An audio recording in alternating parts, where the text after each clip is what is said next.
Hey, how you doing? This is John, and welcome to John's Long Box. Since I'm home for a couple of weeks, I figured I'd do these live rather than record them and put them up. Got got no reason not to have people come in the chat and interact. So here we go. This is my monthly visitor, and for those of you who don't know what I'm talking about, every month I make a video about what new comics that I've got. So these are brand new comics, or at least new to me.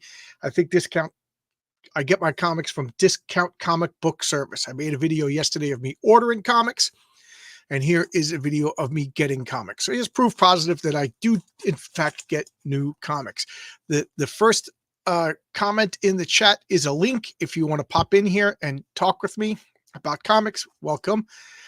So here we go. Without further ado, let's just get on with it. Hey, Marcus is here. How you doing? How you doing, Marcus? How you doing, Yang? How you doing, everybody? My eyes are going crazy today. I need to go to an optometrist. But anyway, this is Dungeons and Dragons Fortune Finder. I've been enjoying this. So what I do now is I scan them, put them in my database, and then I go over here to, I don't want to move the camera, make everybody sick, but over here to my right is my stack of comics that I have to read. So I'll make sure I'll put it underneath so I don't read them out of order. Okay, here we got Hack and Slash. I've been reading Hack and Slash from way the beginning. I really do like the idea of it's like a horror superhero comic, but lately it's in flux. I don't know. I like it. It's not my favorite. It's not. I've been getting these Conan the Barbarians, and as always, I get the A cover. So I haven't read them yet. Been hearing nothing but good stuff about them. This looks like Belit. I read one Conan novel, or one Conan short story. I don't know. I never really liked Conan. I'm starting to realize why, because my parents wouldn't let me get the Savage Sword of Conan magazine size comics as a kid because they were for adults. So maybe it's a little bit of a sour grapes, but I've been reading them and really enjoying them. Okay. This I ordered by accident thinking it was Dungeons Dragons, but this is based on the Saturday morning cartoon. This is issue number 2, which means I'm going to have to order issue number 1, and I'll let you know. I don't know. This is no. This will probably go in my pile of stuff to read forever. Okay, how can you say no to these covers? Look at this. Dan Panosian's just hitting it out of the park. This is a Tigra from the Ralph Bakshi's. Why can't I think of it? Fire and Ice comic. Ralph Bakshi's cartoon that came out in the 70s, Fire and Ice, which I think was his best work. And it had Frank Frazetta helping him make it. And of course, this is Bill Willingham, or right down here, Bill Willingham. I'm a Bill Willingham fanboy, so of course I will get anything by Bill Willingham. And then if Dan Panosian has anything to do with it. Wow, a lot of sword and sorcery. This is a Pathfinder, Wake the Dead. I think I'm missing the issues before this. So this is more, role-playing inspired comics I'm actually enjoying. Gargoyles, Dark Ages. I haven't read the Dark Ages series. I got 1 to 4, so I got to read these. But I know that the regular Gargoyles is on the chopping block because it's getting a little too progressive-y. This is Sweetie Candy Vigilante. This, as always, I get the Josh Howard cover. Kind of intrigued by where it's going on. Like, she's not a vampire. Like, what is she? Is she a superhero? I don't know what's going on.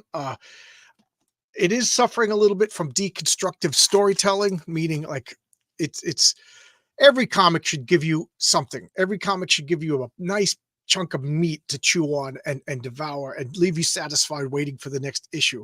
This is to murder the metaphor is to give me pixie sticks. Every issue is just gives me another piece of candy, which is nice, but it's not a satisfying treat to keep me going. So it better pick up the pace. Jennifer Blood. I am way behind on Jennifer Blood, but how could I say no to this great Linzer cover? Just a great Michael Linzer. Is that his name? This was created by Garth Ennis. Originally she was a female Punisher, and then they later on evolved her into full-on psychopath, which I thought was a bad turn. FemForce 202. I don't know. Maybe I saw this when I ordered. I don't usually look at the covers when I order. I just look at the title and remember if I collect it. But I think these little trademark things just stick out like a sore thumb, and then that comeback will be bigger than a setback. It's just Joe Lisner. I said Michael Lisner, right? What was I thinking of? Joe Lisner. He did Dawn, for those of you who don't know. I don't know. I like the colors on this. It's a good, simple superhero cover comic. The Witcher. Hated the show. I did not like the first season. I never heard of The Witcher until the TV show is coming out. Funny or not, I have a Witcher board game that's still in Shrank, the Fantasy Flight board game. I've seen it's like a couple of $100 on a resale market. Maybe I'll sell it.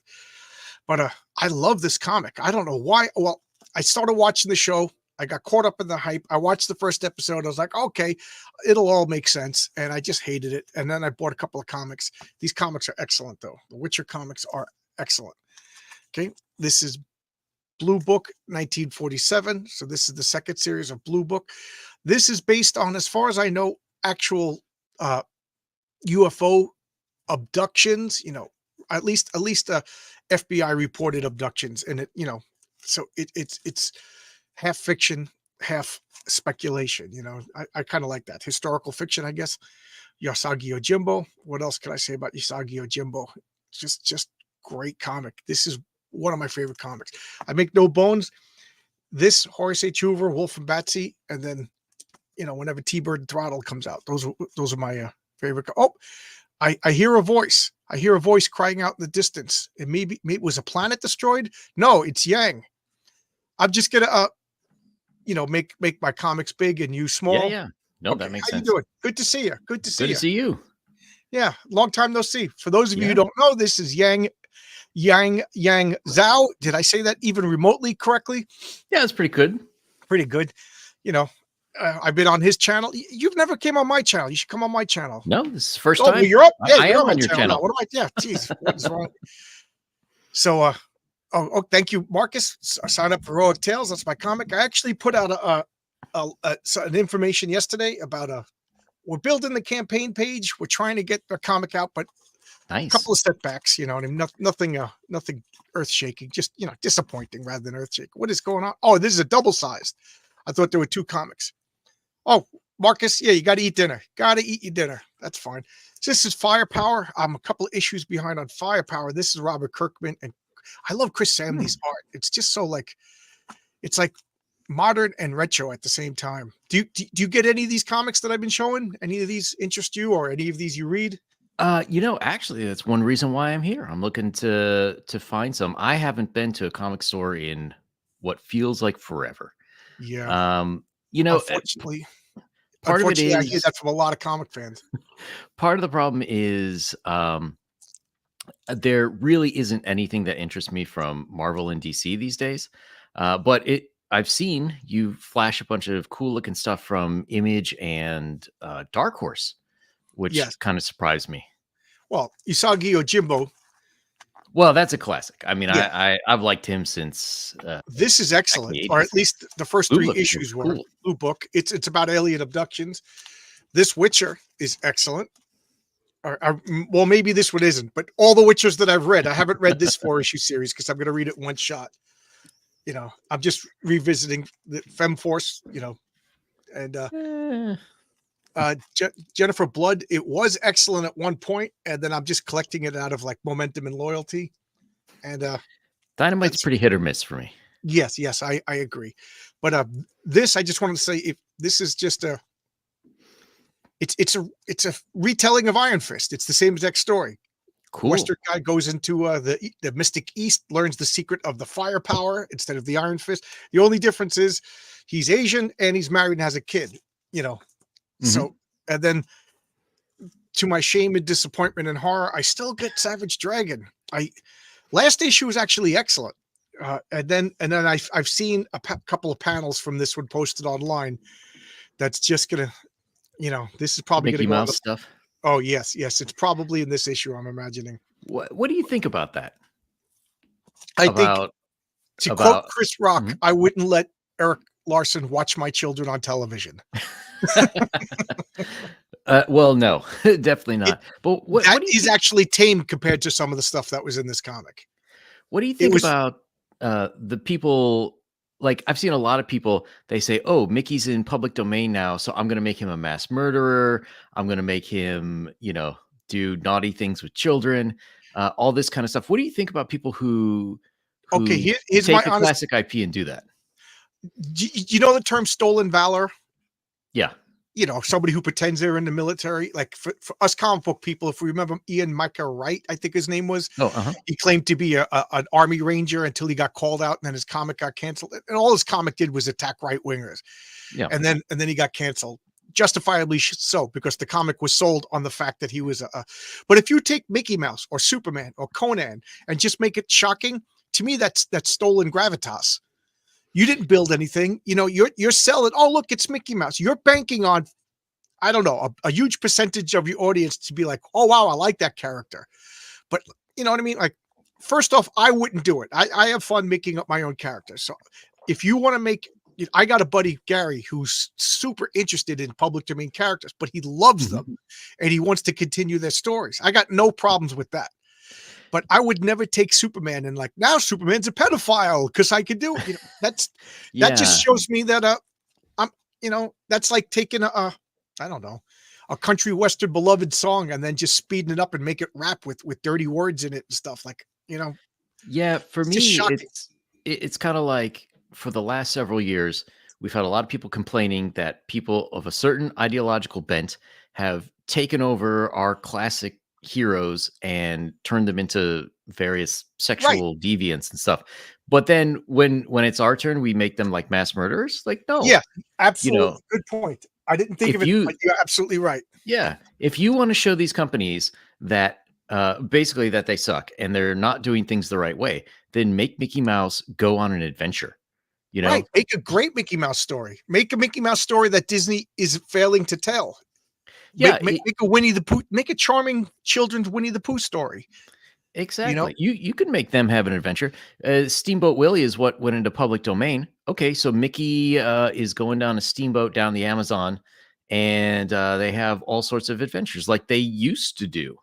If you read the old comics from Yeah. the 30s on. Oh, you know what would be funny? Now or have Steamboat Willie, but it's Apocalypse Now. Going up the river to see Kurtz. No, but I don't want to do that. I want to, me personally, I wouldn't do it.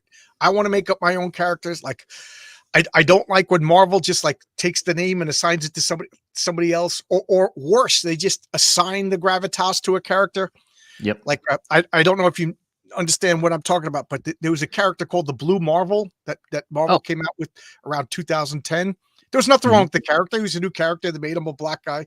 But then we were told that he's the most powerful, most important character in the history of Marvel. Why?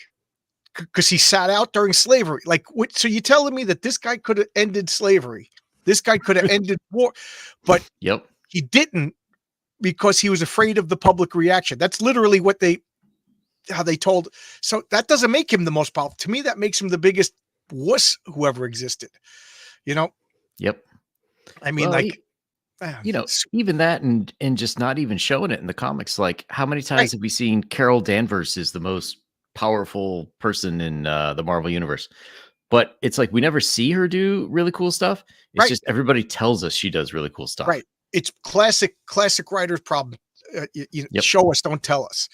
If you're telling me that that the Blue Marvel is the greatest, then at least give us flashbacks of his great stories. Like in the 20s, he fought Cthulhu monsters. How cool would that story be?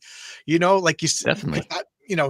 he was in the Weird Science days. You know what I mean? Or, oh my God, now I want to write Blue Marvel.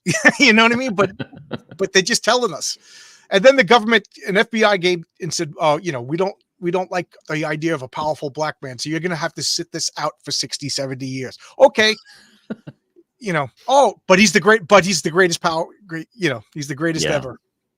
Hey, Bing Buster. How you doing? Bin Buster. Hey, you're new here. Thanks for showing up. Yes, I hate that too. I hope you don't hate me or Yang. I hope you hate the fact that they just steal gravitas and assign it to other characters. Like, you can't take the Captain Marvel name, give it to another character, and then assume that has the gravitas of Captain Marvel. That'll Exactly. Like, DC learned that, and DC did it. They knew exactly what they would do it when they gave, what's his name, Paul Varney. No, that's Herb. Who was the guy that became uh Azrael? He became Oh, the new Batman. But you know what I'm talking about. yeah, yeah, yeah. And that was DC trying to show us wisely, because it was Denny O'Neil and Chuck Dixon and Alan Grant and Doug Mhm. Mensch and all of these legendary comic writers, that it's the character underneath the suit that is important, not the suit. Sure. And it worked too well in the fact that Batman's sales plummeted, and they had to end the story 6 months early and put Bruce Wayne back. Yes, thank you, Bin Buster. Right, too much coffee today. Yeah. John Paul Valley became that Batman. Yes, and then they made Azrael out of him, and he became, I thought, a pretty interesting character, but he wasn't Batman, and that was the point. It was actually very smart, and just like I know Dan Slott's a bad name to say, but I thought he did a good job with the Superior Spider-Man. It's I Peter. haven't read any of his Superior Yeah, Spider-Mans. I know. It's a bitter pill to swallow, but Mark Waid and Dan Slott are good comic book superhero writers. They're just horrible people. you know. I missed most of the American comics from about 2004 on. Okay, you stopped Until before me. I was I mean, I was out of the US, so Oh, there where there were was you? nothing to read. Let me I guess. Let me guess. You were in Germany. no. Yeah. I was in Japan for a couple of Y- years I know. and then China. Yeah. Well, I'm just gonna finish these up because I only have Yep. 4 more comics, and then I'll put the camera on myself. We'll talk. But this is Shutter. I bought this because could you? Oh, it says Warrant magazine. Can you see that? Yeah, yeah, yeah. I thought it said Warren. I thought Warren was coming back. I thought they dusted the cobwebs off and brought back, and then these covers, and then I realized that they were hoodwinking me. But I do enjoy them. And they originally had a comic. It was called Creep, and they changed it to a Shutter because they got a cease and desist letter. This is I think this is a reprint of all the best stories from Vampirus Carmella, which is their goof on Vampirella. But I'm really enjoying these horror. And then I didn't realize that I got Penthouse Comics. I already Mhm. picked up a comic. I went into a local comic book store and I picked this up because I was interested in this. Mhm. For I'm the not a pure articles, sure. Yeah, well, I'm not a Puritan. I'm not a Puritan. I got no problems with the you know tasteful nudity and a little bit of, but also it's not for kids. You know what I Right. mean? Like, who among us hasn't gone to an R-rated movie, but we don't bring, hey, look at me, I look like a maniac, but we don't bring little kids to the R-rated movies. You know what I mean? There's a time and place for everything. Well, I've seen a lot of that. Do you remember But comic book that's 5 months. stores? Do you remember comic book stores back in like the 80s when they used to have an adult section, like Yes, with the curtain and you go back there? yes, I remember going to Midtown Comics in Manhattan, and they had a whole room of adult comics. And I was an adult when I went in there, but I still felt dirty going back there. Of course. Yeah, But and it yeah, just makes me think of like where have we gone these days when well, people who are politically open to quote unquote anything, like back in those days you could have those kind of rooms on a comic book store, whereas now like you can't even have women in a low cut superhero costume. I was going to What say, happened to us?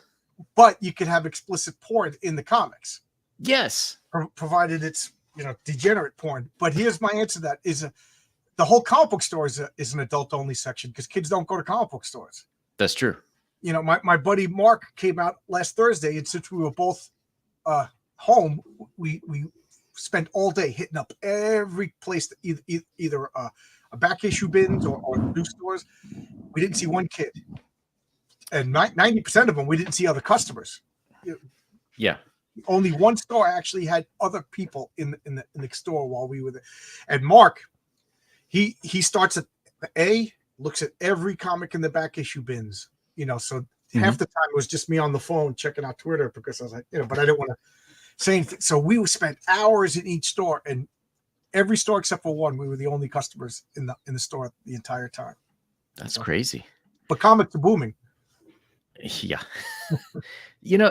It's such a weird situation, because manga is doing all right here Yes. in the US. So what?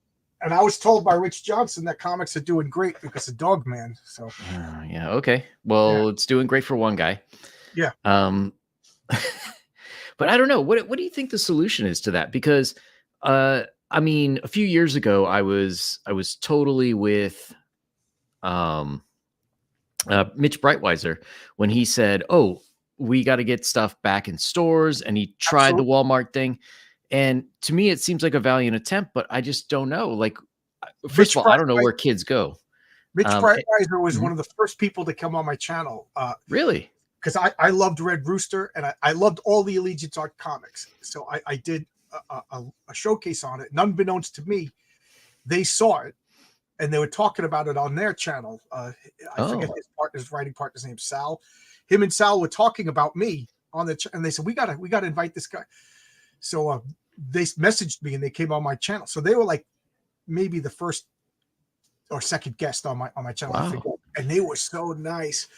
And we talked about that, and they opened up my eyes.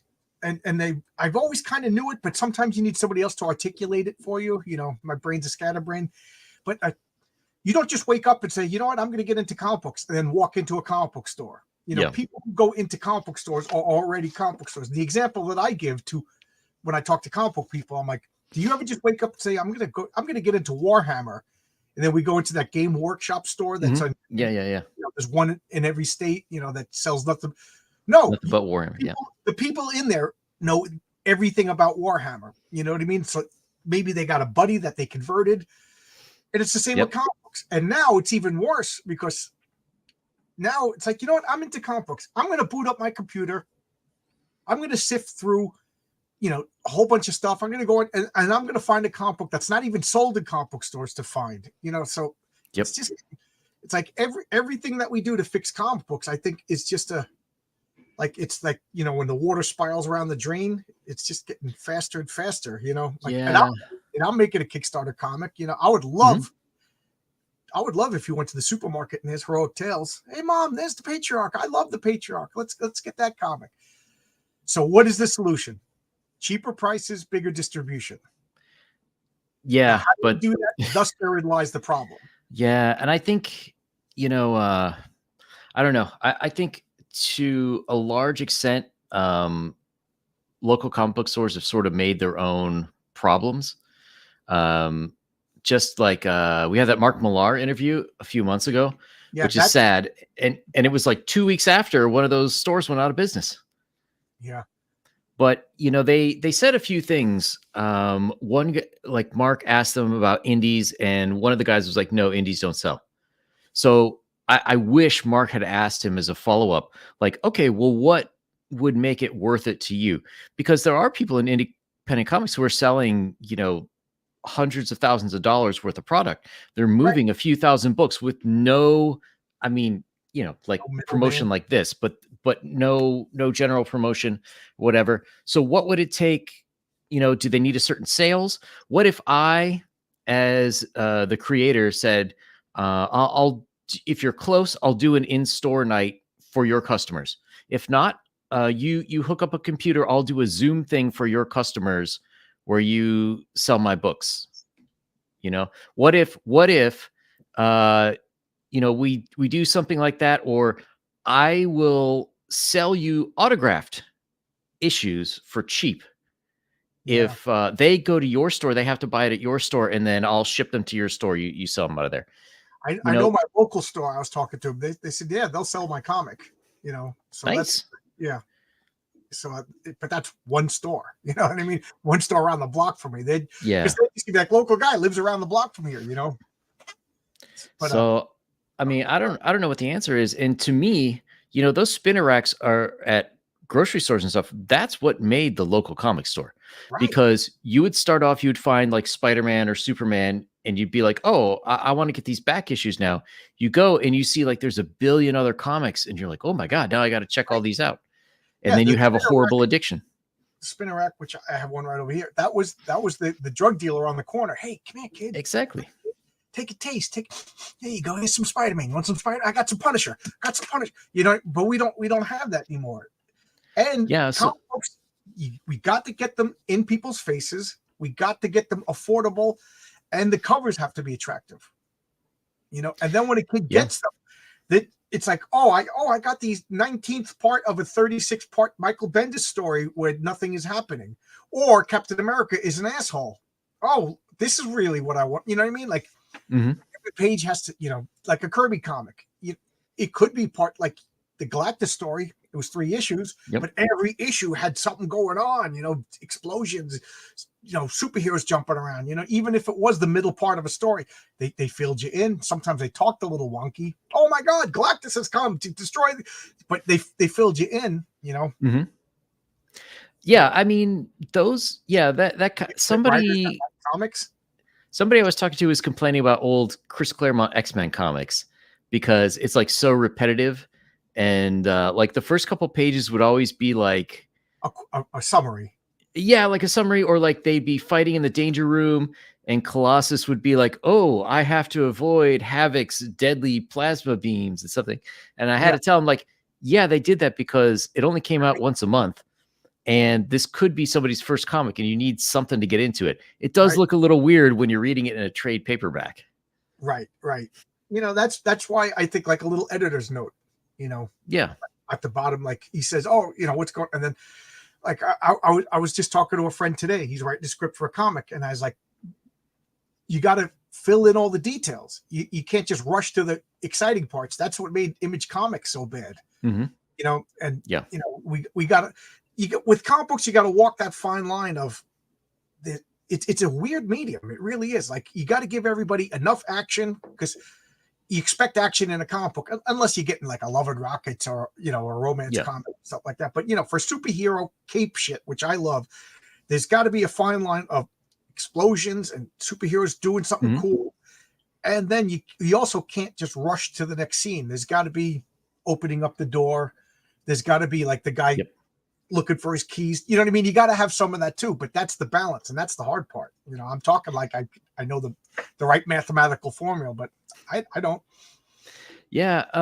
What do you think about, like, let's say the next 5-10 years? Let's say you get your comics going, you're getting out like 2-3 books a year, and you've already paid for your books. Do you think you would allow another company to reprint them in a cheaper format? Yes. Yeah.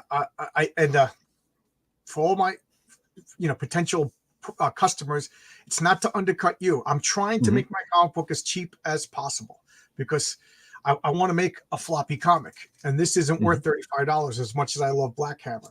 Hell, some comics worth $35 aren't worth $35, but read that into that as you may. So I want to try to make my comic as close to $10 as possible. Now, if I make my money, or let's pretend that it makes $65,000 an issue, I could afford to lower the next issues. You know what I mean? Yep. If I could get an opportunity for Dark Horse, like, oh, we're going to pick this up, or we're going to put this in comic stores, but it has to be $5 an issue. To me, the goal is to get as many people to read my comic as possible. I don't want to go broke, because if I'm just a blue collar guy. If I can make $4 a comic, I'll keep doing it. But I also don't want like my fan base to be like, I paid $10 for this. Now if I just waited 2 years, I could get them for $2. Yeah, like, isn't that what the Brightwisers did? And the fans got pissed at them. But I understand what they did. Well, but that's a little different. Yeah, I'm simplifying it. Well, I hate to say, like, by the way, I'm on the Brightwiser side. I thought that what they were doing was an important thing. Unfortunately, dealing with Walmart is a hydra. Yeah, I mean, I would love to have them on.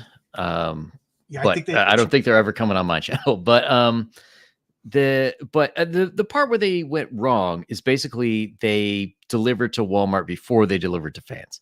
And who paid for it? For the fans who paid for it already. That was kind of the problem. But I think had they fulfilled Red Rooster #1 first, and then they went shopping to Walmart and reprinted it in, nobody would have a problem. No, everybody would think it's great. Unfortunately, I think they needed to make the money, because they're not construction workers. Their job is writing comic books. They had bills to pay while making the comic, so they needed the money to make the comic. And then when they got the comic, they sold it to Walmart to make more money, because houses cost Yep. money. Why wouldn't you? Yeah. Cost money. But I waited. I got my nice deluxe Red Rooster with the gold. I was happy. It was a great comic. I'm weird. I'm the exception though. I don't mind waiting for a good product. 3 years is a bit long to wait for a good product, but there is, like, again, you have to have that balance of comic, of action, and setup in a comic book. You also have to have that balance of how long is the right amount of time to wait in between issues. And again, I don't know the answer. I just know 3 years is too long. But what the Brightwisers did wasn't that bad for me. Yeah. I mean, there were some. I'm sorry, I keep talking over. No, go ahead. Go ahead. I said all of the Allegiance Arts comics are excellent. Yeah. The only problem is, are they still coming out? Are they done? Looks like you were drinking a can of beans. I was just about to. Oh, sorry. Yeah, I'm going full Rorschach on you. Yeah, I'm drinking cream corn, ladies and gentlemen. Yeah, no, I acknowledge why the fans were upset. So I see both sides of the issues. I'm probably the outlier that it didn't bother me, because the world is a complicated place. Well, and there was a little bit more in there too, because at one point they already sent out like a postcard to everybody who bought the issue that said, "Hey, we're sorry. It's taken so long. We screwed up. We're going to fix it." And then, nothing changed. And I think the other big problem, which love him or hate him, Ethan Van Sciver got right with his first Cyberfrog, which was he would be doing draw streams constantly. So even if, he was late, which he was, you knew he was working on the book. Right. Whereas unfortunately with Mitch, I don't know what happened. He would go through periods where he would stream a lot. And I learned a lot watching those streams, but then he would just disappear for months at a time. And then, so it's like, well, what's going on? Yeah. I don't know. It's talking to a lot of people who make comics. Mm-hmm. A lot of guys, and I'm not mentioning names to put people on the spot. They're the solitary introverts. Yeah. And they go to publishers, like, I don't know. I'm just going to make up a name, Mel Greenberg. Mel Greenberg goes to Marvel Comics, and then Stan Lee sells his comics. Yeah. Because Mel Greenberg he lives up here, and he sits and he draws, and he draws these amazing comics, and he tells these great stories. Like Steve Ditko. Here's a perfect example. Why am I making up nonsense? Steve Ditko, he didn't want to go out and meet the fans. He didn't want to go out and be a carnival barker. He wanted to make comics. And then Stan Lee, you promote. And then I think it caused a problem when Stan Lee stole all the credit. But that's another story. Well, yeah. So let's just pretend for sake of say I'm a good comic book artist. Say I'm a good comic book writer, but am I a good personality for YouTube? Am I a good promoter? Am I a good manager? Am I a good financial guy? These are a lot of skills. Yep. And I don't know if the Brightwisers, the guy's a phenomenal storyteller, great comic book artist. Yeah. Is he a great marketer? Is he a great financial guy? Did he get hoodwinked by Walmart? I'm going to give him the benefit of the doubt because I like the guy. I'm a err on the side of a kindness kind of guy. Yeah. The thing that upsets me the most is I'm never going to get to see how the Futurists ended. I mean, is that good? Butch Geist, that was gorgeous with the Brightwisers coloring. Oh yeah, I've been trying to pester Butch Geist to do an alternate cover. He hasn't been responding to me. I've been trying to get him to get on my show. Just for anyone who doesn't know, follow him on Instagram, and almost every day he does a fantastic article looking back at artists from the golden age of comics back up to the 70s. And it's just amazing how much this guy knows. Like, I'd love to have him on just to talk about that. Yeah. Here Marcus he said EVS said it was easier to just draw for DC than it is for crowdfunding. For sure. Yeah, and look at how many people are making comics. Ethan is making probably just as much off of YouTube than he is his comics. Yep. So he's got a skill. That guy's got a voice. He's got a personality. He's got, Graham can't get Butch juice on. Yeah, he's a solitary guy. You know what I mean? He just wants to do his work. I know. I had one friend who was just, he's like, why am I working with the publisher when they want me to build a campaign, promote my campaign. It's like, why can't I just stay here and draw and write? You know what I I mean? wonder if I know that friend. But yeah, I mean, I think that's just the new reality of where we are. Right. Is even if it sucks and you hate it, you kind of got to do it, because even if, like, let's say you want to get a good deal with a bigger publisher is going to take you. They're going to take the guy who has the biggest social media or Right. fan following, because they Right. know they're going to make the money back on their investment in you. Right. Yeah. So I'm not saying, I'm just putting out a perspective. no, I could see both sides of the argument. You know, you'd be silly not to promote yourself. yeah, And at the same time, look at what's his name, EBS's friend who's doing Snowman. oh yeah. He won't appear on a stream. He doesn't want to be on a stream. He doesn't. Luckily, he's friends with EBS, who's the world's greatest carnival. You know, I could picture him in a top hat. Yay! Come on, come on! You know, he's good at it. Uh-huh. You know, why not? But not everybody, has a friend like that. So his he would still be working at a video store if he didn't know EBS. Yeah, I mean, to some extent, this YouTube thing is for comic books what MTV was for music. You know, like before, you could be ugly as hell, and as long as you had a good voice, you could sell 1 million records. Yeah, well, but it if he came out in the 90s. But I mean, and it's definitely not a skill that most people have. You know, most people who do this, like, they have some sort of background. Like, you were a teacher, right? I was a teacher for a short while. I'm a construction worker now. I owned a pizzeria before that. I did a little bit of a factotum. I'm a factotum. So usually it's people who've had some public speaking experience who do this and are kind of comfortable with it right away. Otherwise, it's a learned skill, you know? I enjoy, I tried to do stand-up comedy. That was the most excruciating moments of my life. I joined an acting troupe. You know, they were like, "Oh, wow, you got one." You know, maybe you could build sets or something. I was never intimidated by getting in sixth grade. My teacher used, "Oh, you want to talk in class, John? Get up in front of the class and talk to the whole class." I was like, "Yeah." I started telling jokes. The teacher was like, "Well, that backfired. Go sit in the back where you can't talk to anybody." So. And then my wife over here, if she thinks I'm live, she won't come down in the basement. She doesn't even want anybody to hear her voice. You know, she thinks I'm crazy for doing this. Sure, but she's not trying to sell a comic book. That's the difference. Yes, you're right. You're right about that. Yeah, I mean, I know. Whatever I sell, a large proportion of those people are buying me for the first issue, because I don't have anything out yet. Oh, I like there's nothing wrong with that. I want that guy to succeed. Oh, you know what I mean? And then also probably even larger portions buying because Renzo's art is spectacular. Sure.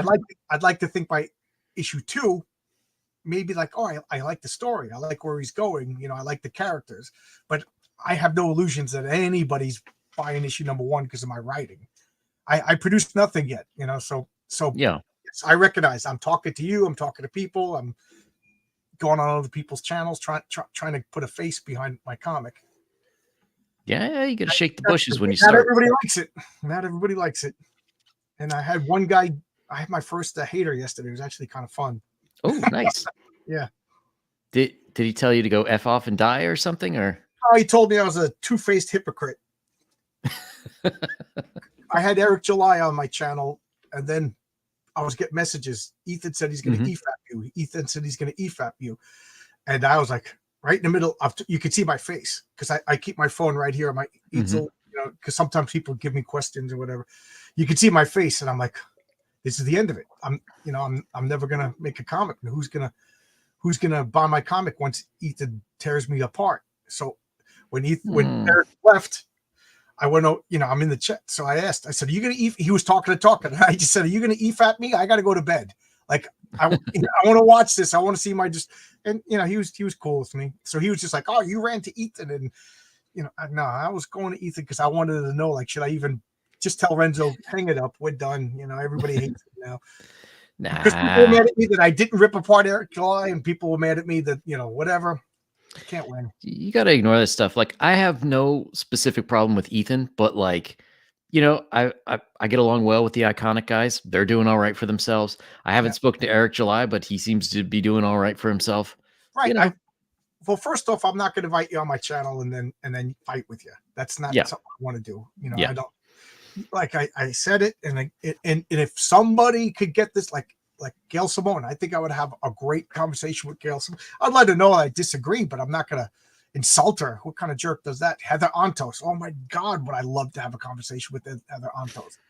But Eric July's never. He's been nice to me. I don't like him. I kind of roundabout way told him I didn't like Alsum. I like Ethan Vetzguyver. I got Cyberfrog. Mm-hmm. This is the only person I don't like. Oh, What's up? How you doing? You talking about controversy, and I'm here. Yeah. Yeah, yeah. No, we were talking. I was getting hate for not attacking people on my channel. Well, as someone who has been a victim of an EVS EFAP, you just gotta let it ride, man. Yeah, he EFAP'd me. He basically found me boring, which I kind of agreed with. Well, he went even worse with me. He said that I reminded me of him, and I was like, reevaluating life choices here. Reevaluating life choices. Oh, so while you're here, who are you, and what comic do you got? I am the head writer of Telepathic Bunny Comics. Right there. There you go. And I happen to have a comic called Community Service on FMZ, which stands for Fund My Comic for those newbies out there. This is Yang Zhao. Mm-hmm. Good to meet you. What's up? Pleasure to meet you. Yeah, first time. Yeah, I was just I got my new comics for the month, and yesterday I ordered comics, and I'm a bad person because I go to Discount Comic Book Service and I order comics because it's 40% off, guys. I'm sorry, when my comic sells 100,000 copies, dollars an issue, I'll go to the comic store and make it rain. But until then, I need 40% off.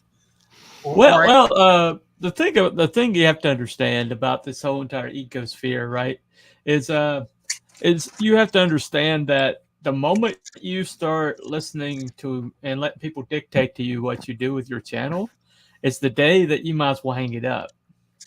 You're right. You're right about that. And so just basically invite on who you want, talk to who you want, and let the chips fall where they may. Because the people that'll get upset today will get upset tomorrow, even if you cave. Yeah. And I find that people respond negatively to being a wuss. If you stand up for yourself, whether they agree with you or they respect you, Right. So, and one of the things what happened to me though is when I got the attempted cancellation, which was pretty effective by Eric July and his goons. Basically, I couldn't defend myself because he was kind of going after FMC, using me to do it.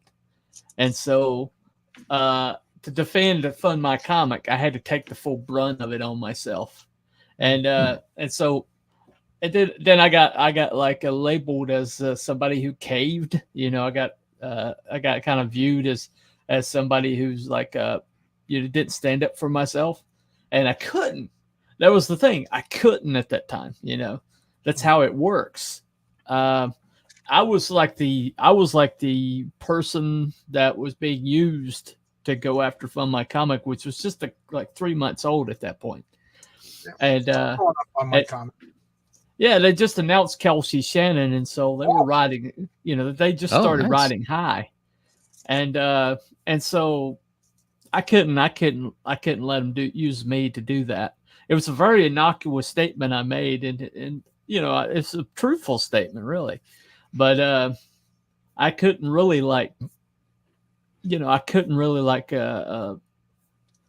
I guess I couldn't I had to stand in between him and Fund My Comic. Well, and and he won't even remember my name. And for him, it was Tuesday. That's just every day for him. So, Mhm.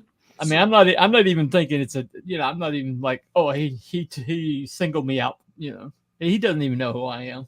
I mean, that dude never know. If I was to say, hey, dude, you canceled me back in May, and he'd be like, oh, I cancel people all the time. Yeah. What are you talking about? And I'm still shocked that EVS even knows who the hell I am. But it is what it is. Nothing but nice to me. Eric July's been nothing but nice to me. I'm just sick of the fighting. Oh yeah, I mean, shoot. I mean, go ahead. I mean, even with our history, I still tell people, I'm like, you want to back the guy, if you want to support him, support him. My God, I'm not going to, but go ahead. I mean, it's. I don't get it. I mean, I don't get the people who think that I have to like align myself with somebody who doesn't have my best interest at heart, has his own best interest at his own heart, like everybody should. Exactly. There's other people here, Coop. Everybody comes on and they just talk and talk and talk. I apologize. It's okay. It's your show, dude. You invited me on. Yeah. We're talking about. We think that the fake heat, this outrage is the new hotness. This can't last. And already I'm seeing people, and I'm not one who releases DMs. You DM me, it's in the iron vault. That's just wuss behavior. I don't care who you are. I don't care how much money you make. When you're releasing DMs, that's just do that in a construction site and watch how popular you are. But well, I don't know how he fell off that girder. I have no idea. I mean, Yeah. accidents happen. The power was on? What? If I went up to you going, hey, Yang just told me this, blah, blah, blah, blah, blah, blah. Coop, in a construction site, Cooper would be like, why are you telling me this? What's wrong with you? If he's got a problem with me, he'll come over and tell, I look bad for being the so that's the way I live my life. But anyway, I think this is in your high cafeteria. This is causing problems, and I don't think it's going to last. And ultimately, it doesn't sell comics. It doesn't sell comics. And Comicsgate is supposed to be to sell comics to people. And me talk bad about Yang, and Yang talk bad about Cooper, and then me and Cooper talk bad about you. That might be interesting to watch YouTube, but that doesn't sell comics. And I think in the long run, it's going to be just like the mainstream. How many times did the mainstream just grind, and then one by one we all dropped out, went over here. Now over here we're grinding and grinding. Where are we going to go? This is it. And I think it's even worse right now, just because due to the economy not doing very well. I've talked to a lot of people in a lot of other countries, and they're all like, "Yeah, our economy sucked too." So that means if people are getting turned off in general, it's not like they're going to switch over to somebody else's comics. They're just not going to buy comics. Right. And we're going to spiral a lot more than we have been. Now, you two probably, you lived in Japan. I like manga. I have no problems with manga. Yeah. I respect manga. I think it's quality product. They're called Mankata, the people that make manga. Mangaka, I think. Mangaka. Okay, yeah. I saw it written down. Sorry, my pronunciation, I'm Southern. Sorry about that. Do they fight? Are they on YouTube battling with each other? They're not on YouTube, but they do fight. I mean, they do, but it's not. You don't have public fights like you do here. But like behind the scenes. Oh, I'm sure behind the scenes they do. It's like you wouldn't believe how many lawsuits there are in Japan just from like people not throwing out their trash correctly and stuff like that. But they'll never bring it up in public. You would never know that these two neighbors hate each other.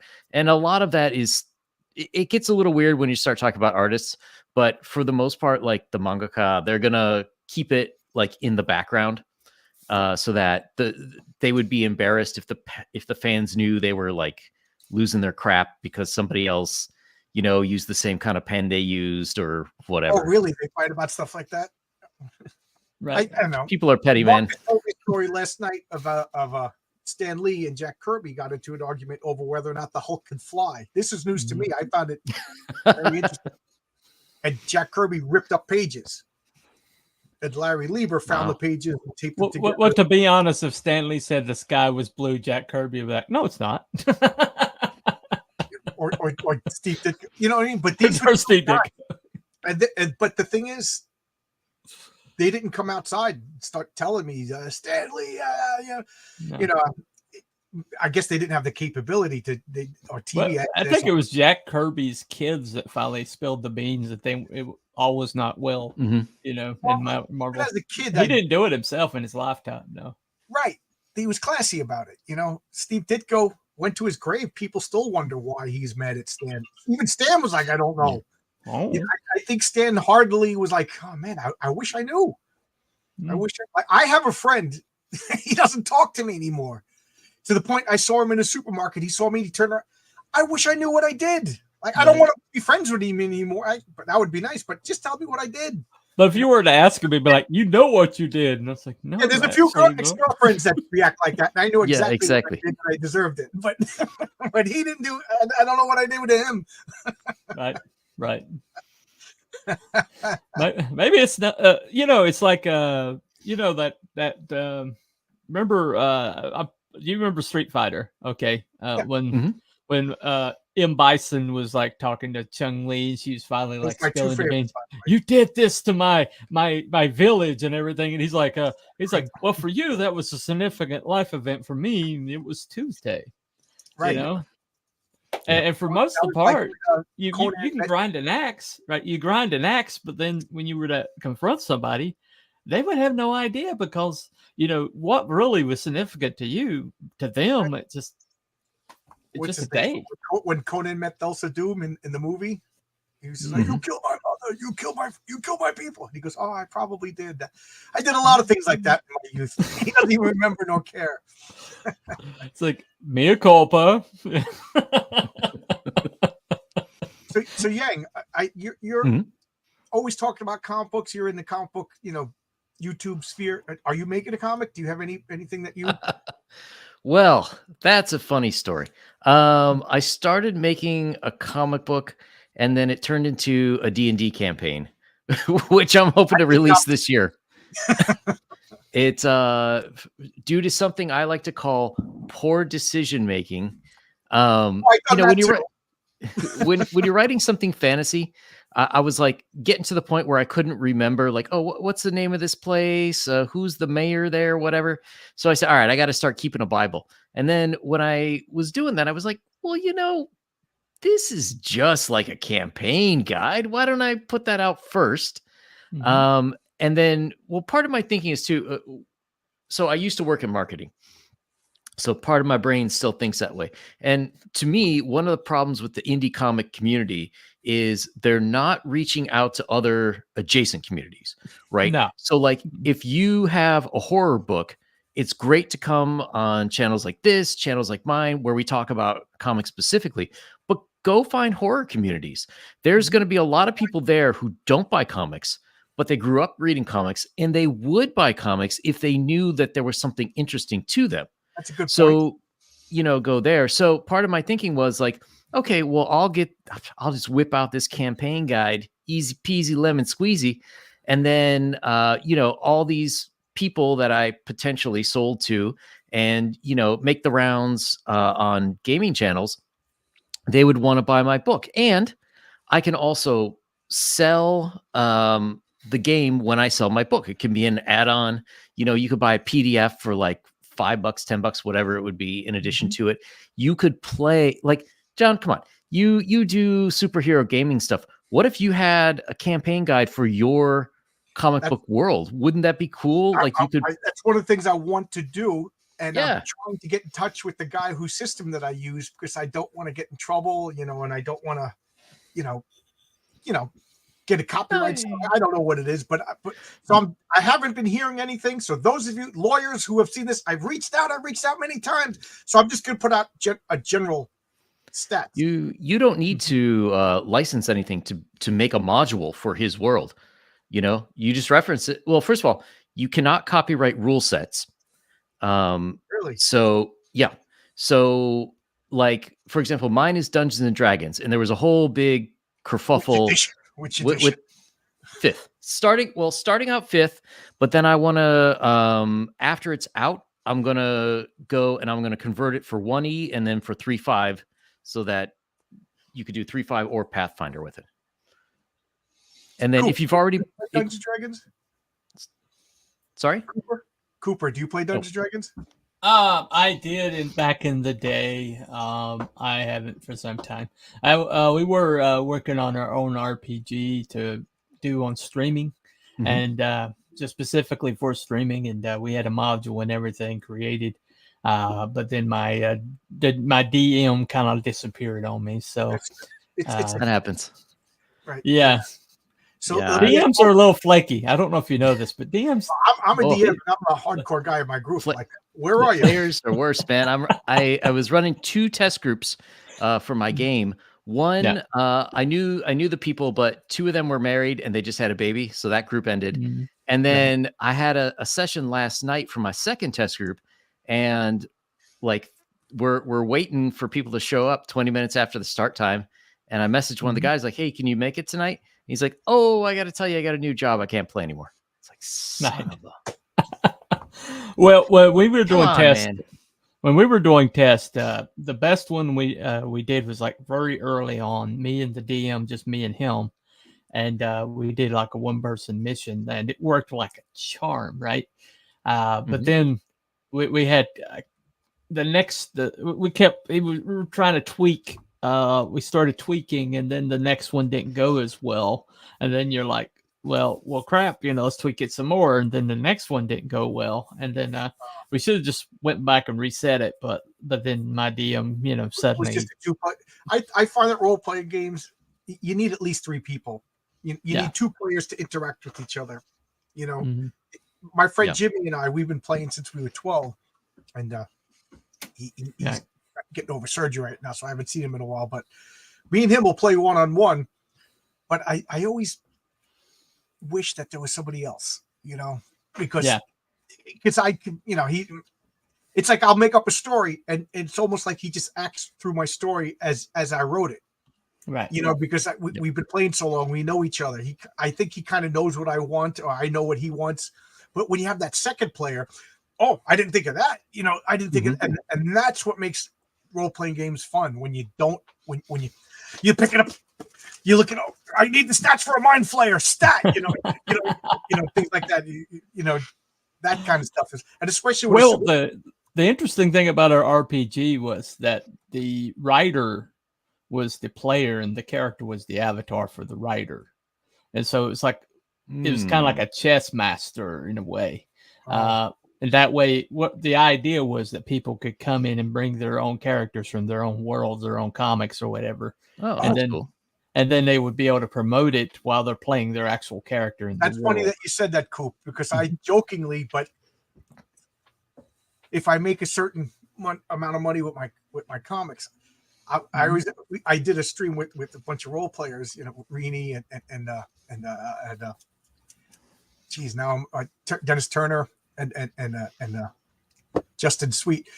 We all do different role playings. I was like, and my friend Brian Bow and Fabrizio Aiello. I said, if I have enough money, I said, I'll fly all you guys. And Mandy, now she's invited because I didn't realize she was Mandy Summers. I didn't realize she was a big into role playing. I said, you all come to my house and I'm setting up cameras. And then Brian Bow will be Wolf and Betsy. Fabrizio will be Horace H. Hoover, and Right. Renee, she'll pick one of her characters. Well, I've got the module for you then. You know what I mean? And then we'll all play our characters. Renzo will come out. He'll be our character, and then we'll do a role playing session all night long. Man, I was like, Mandy, she said she'd be Wart the Wizard because that's her most. Wouldn't that be fun? Oh yeah. Mhm. And then When it would be we fun. did our run throughs, it was great. It was a blast. You learn things about your characters, and it helps you with the writing. So That would be funny Yeah. though, 'cause as they're writing up their characters, like, oh, I forgot to tell you, my guy has like the power cosmic. So we didn't do this. We didn't do this. You got to write. there down has all to be that. caps. There has to be You limits. got- So since you got me talking about RPGs, Mhm. Cooper, you were a player, right? Yeah. And Yang, you were the DM. I've been both, but at the moment, since I'm testing my own thing, I'm the DM. So Uh, as a DM, do you like it like low powered campaign or high powered campaign?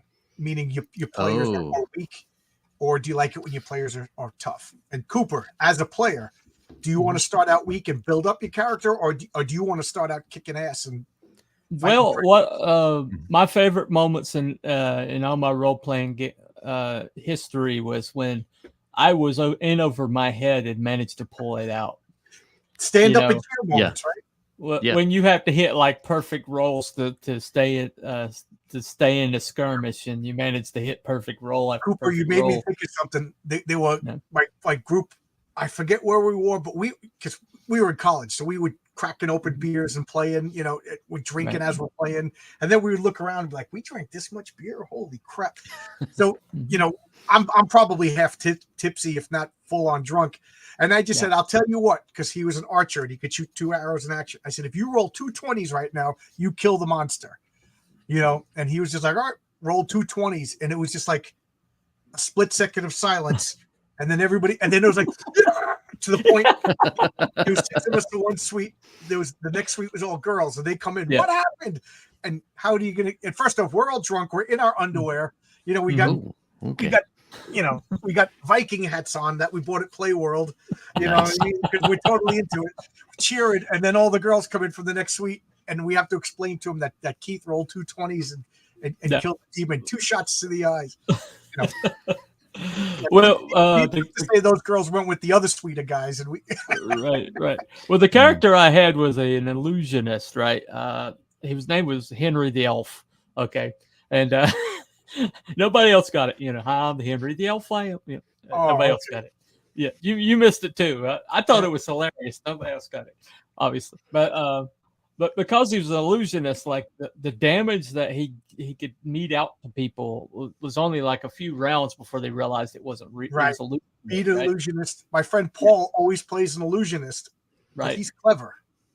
Right. He's clever. Like he he'll make illusions of terrain Mhm. and back. And next thing you know, the monsters are faced the wrong way. Right. He never just illusionary lightning bolt. Mm. No, Well, we had this fighter that I had with me, and he was just basically a barbarian. I mean, he didn't really have any class to him whatsoever. We called him Leland. My friend Paul also had no class, but that's right. There you go. But he had this pole arm that could like cut through just about anything, right? Ooh. And so we created this maneuver called the Chuck and Duck, which meant that I made them think they were blind, and he would come up and you see, and we took out so many higher level creatures. It was like flabbergasting to my GM. He's like, I don't know how you guys do this yet, because I was like Chuck and Duck, combo roll, and so yeah. Mhm. Your question then, you didn't tell me whether I like it in the middle. So when you're real low, like you're just starting out, I like it that the players don't know what they don't know. Right. And then usually somewhere in the middle, they're like, oh crap, we're way in over our heads. So how many hit points do I heal tonight? Just one. Yeah. Well, it's funny because D&D 5th edition is famous because most RPGs, when you get to 0 hit points, you're dead, right? In 5th edition, they give you 3 death saving throws. But I've made it for various reasons in the campaign, you don't get any death saving throws. So then they're like, oh shit. And it's like, I like the flavor of original D&D, but we're just using some of the 5e mechanics. But once you put the pressure on that death is pretty easy, they straighten up right away. It's great. I play a superhero role playing game called Villains and Vigilantes. And one of the things I like about Villains and Vigilantes is there's hit points, and that's how much damage you could take before you're knocked unconscious. And you also have power or stamina, as sometimes we call it. And that's if you go to 0 stamina, you're tired. If you go to 0 hit points, you're knocked unconscious. But as long as you have the others, you're still alive. Uh-huh. So the only way to die is to have 0 hit points and 0 stamina. Oh, that makes sense. So a lot of times my players will be like, "Oh, I'm dead." I'm like, "You're not dead. You're unconscious." It's a superhero game, and it got to like a little cavalier. Like, okay, I'm not really dead. I'm just unconscious. So I introduced like a critical hit system. You could slowly bleed out. It takes a long time to recover from a critical hit than it does. So I modified it so it's a little bit more lethal than regular Vigilantes is supposed to be. But I've also learned without a real threat of death to the characters, players don't take the game seriously. Yeah, No, absolutely. So Cooper, have you ever been you were dead, but your DM let you live? Well, yeah. I mean, We all Leland, have. Well, my especially as my kids. character Leland, it was just my two favorite characters to play. But Leland, it was Leland the Lecher's his entire title, and every once in a while he would get barmaid so bad that he had to do a roll, for damage. Anyway, so, but we my character Henry the Elf got hooked up with the city's wizard, the wizard that ran the city, basically, and way over his head. And there was this. Well, I was basically making him projecting an illusion that I was freezing him to death, right? And I got his hit points like way down, but then he encased me in diamond, right?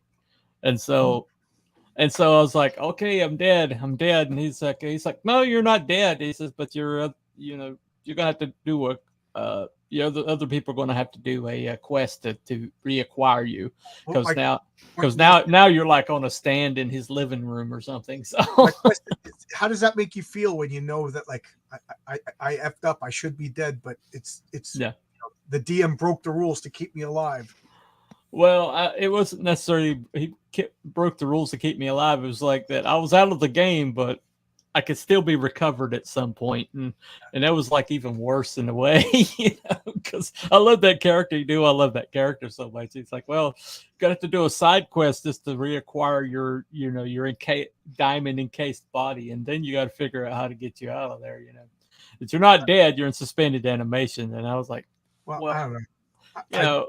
Fitz, or get off the pot, man. I mean, I'll never forget when one of the first players died and everybody looked around, and I was like, that happens. Superheroes die too, Mm-hmm. and then, we did once. I told the story. Everybody laughed.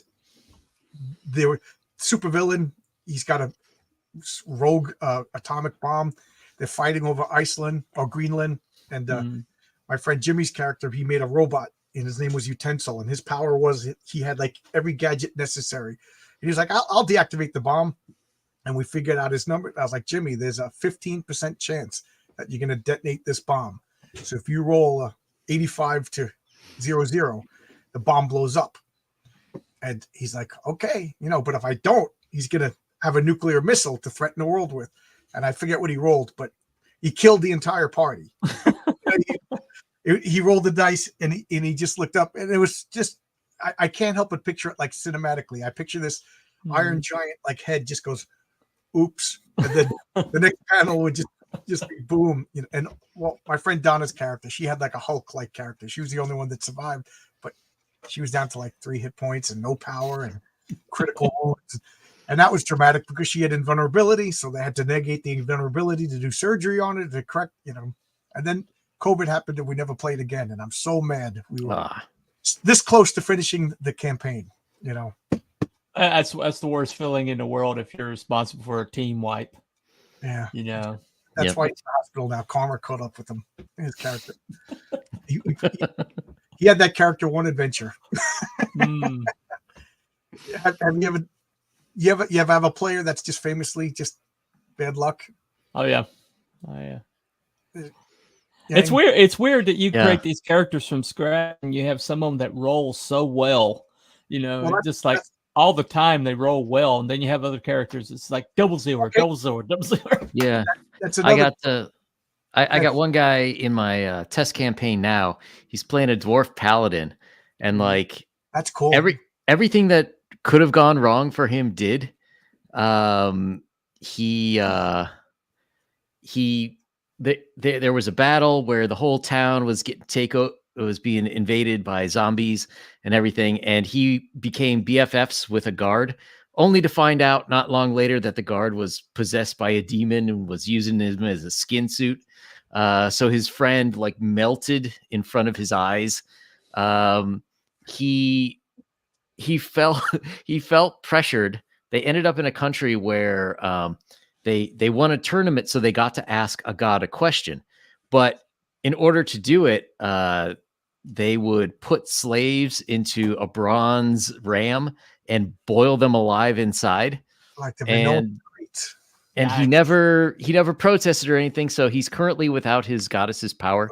And of course, as a dwarf, he worshipped a goddess of drinking. So now one beer and he gets drunk, and all the alcohol tastes bad for him. So Oh, Oh no. it just keeps getting worse for his character. my friend Brett, he's actually a surgeon now, and I hardly ever see him. And every 10 years or so, we'll go to a party. He's there, or call each other up out of the blue, and he's like, "John," and I go, "Old dead purple rock frog."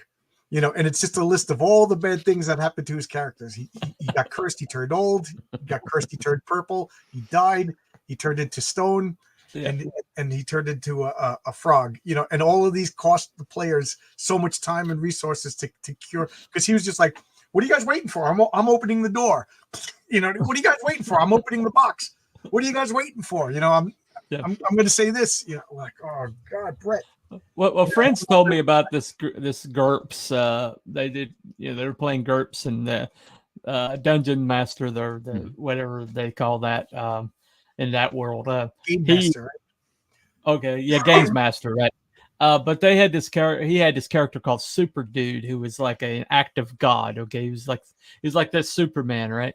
But he was like this real absent-minded individual, and it's like it could be right in the middle of the campaign, and Super Dude decides to help them, and it winds up wiping the whole party or something like that. Because his idea of helping the whole party would be like to torch the whole place with laser vision, and they're down there along with the bad guys, but they were like, "Screw you, Super Dude!" My buddy Lance, he had a superhero character called Ground Zero. He made up this character like 2 weeks before 9/11. Right. And his weakness was he was bipolar. So every day he'd have to roll to see whether or not he wanted to get out of bed. And if he critical fumbled, he was going to detonate himself. Oh, I can't take it. But every time that sounds like Damage. I love that character, Damage. Remember Grant Emerson? He made up a character, we were like, because he was so into having like a crazy weakness. I can't even tell you one of his characters. what he did. And my wife's over here making fun of me now. But I'm gonna get going because I have a talk at 8:00 with Chris Faction. I forgot his name. Oh yeah. So I'm gonna eat my dinner, so I'm not hangry when I talk to him. Maybe I'll even brush my hair. Yeah. Right? Yeah. You're gonna go brush your hair. Yep. All right. There you go. Just before I came on. Yeah. So let's put up your link. That's why I wear a hat. This is Empire of the Dying Sun. This is Empire of the Did I? Oh, yeah, that's right. Empire of the Undying Sun. That's the name of the campaign. Working on the website. Hopefully, I'm going to do pre-launch later this month. And then it's a horror game. So I think I'm going to run the campaign in October. Okay. And this is something people could buy? Yeah. I'm probably going to do a Kickstarter. It's a full campaign guide. I have no idea how many pages just yet. I got to get with my editor and start estimating, but my guess would be probably somewhere around 400-ish pages. I've got fantastic art. Peter Gilmore did some art. I've got Rob Looper art. It's great. It's overall cosmic horror, but we start off with a little New England horror. There's something in the woods. Something isn't quite right. Dungeons & Dragons. It's like a Call of Cthulhu role-playing game. Well, it's using the 5e rule set. Okay. So yeah, it's my players have said like, the first kind of like Miskatonic University stuff, right? Almost. They said, the first 2 or 3 levels felt like a D&D game, and then all of a sudden it was a tone shift to Evil Dead. And I was like, yes, that's exactly what I want. And if this is successful, you're going to make a comic follow this up? Yeah, I plan to. So it'll be easy. The story's all written out. I just haven't written the main characters in the dialogue. Cool. We'll put this back up. And Cooper, right now you have a comic on Fund My Comic? Yes, sir. It's Telepathic Bunny Comics.online. Take you right there. Okay. And what's the name of the comic? It's called Community Service. Community service. And you First you book write is it? called Preambles. Do you write Yeah, it? I write it. Yeah, I write it. Okay. Who draws it? Who's doing the art? Well, the first arc has been done by Barbusco Comics, which Okay, is cool. a husband and wife team from Brazil. All right. Oh, nice. Cool. So All right. Well, I'm gonna go have my dinner before I get All out. right. Thanks for having me on. no Yeah, problem. thanks a lot. This was just supposed to be a 10-minute spur of the moment thing, turned into an hour. Sorry, my fault. No, that's what I like. That's why I throw the link out. I like Yeah. it's like fishing. Oh, I caught a Cooper. I caught a Yang. That's pretty cool. There you go. There you go. All right, thanks a Okay. lot, guys. See you. All right. See you.